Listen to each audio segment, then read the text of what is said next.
Performance is not measured by speed alone. It's judged by the ability to go the distance.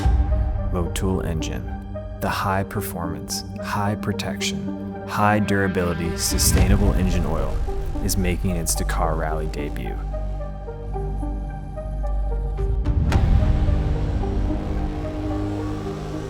After those 2 days, effectively overheating, Motul did an analysis of the oil, and there was no wear on the engine, which was crazy because I was first, second in those dunes and really hot for 2 days.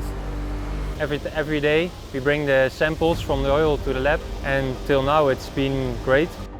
So here we got the report after the marathon stage. He had a serious issue with the cooling fan, and this would make the engine running way hotter as it's designed to be. The oil stayed as stable as at the other stages. The engine didn't take any harm. Engine oil in perfect condition. There's no difference that I can feel with this oil compared to anything else that I'm used to. Feeling of the bike was the same, power is the same, clutch feeling is the same. So for us, we're confident it will work and will turn out great for this rally. At the Dakar, every detail counts. Performance, durability, protection.